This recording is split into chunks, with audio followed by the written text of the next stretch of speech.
So ito, natapos na siyang mag-drain ng water. So kahit wala naman siyang drain na water, tumakbo siya ng tumakbo yung kanyang drain motor. Pero nakahugot na itong hose ng water sensor.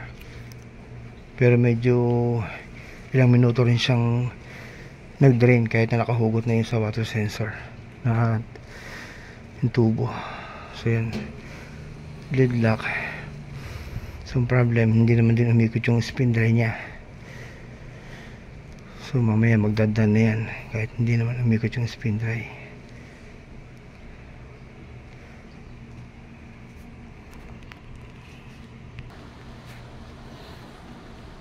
So yan, nihintay ko kung magdadan na siya.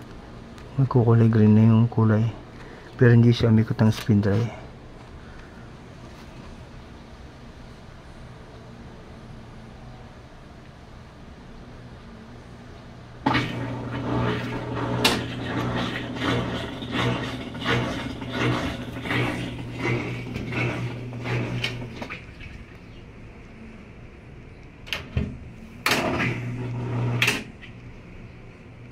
Yun, so nagdan na siya.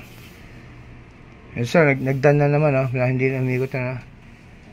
Nagdan na naman siya. So another problem yan. So dito kasi supposedly ang gagawin ko yung sa balancer niya, kasi nga makalabog kapag spindle. Tsaka yung ganyan tumatalbog, isang sign yan hindi dapat tumatalbog na ganyan yan, which means may problema na talaga yung balancer niya. So yun muna ang kailangan mapagana, yung siya ay talagang ilagay dito sa muna, rinse pin. Yung problema, hindi siya nagawin tubig. Sabihin buo yung switch dito, talaga activate siya.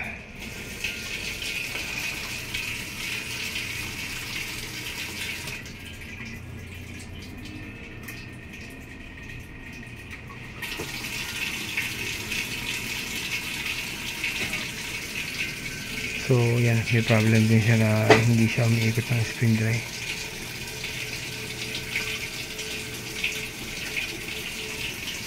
Okay, testing ko muna. So meron pa siyang ibang problem bukod dun sa problem niya na makalabog kapag spring dry. Okay, testing ko muna ngayon.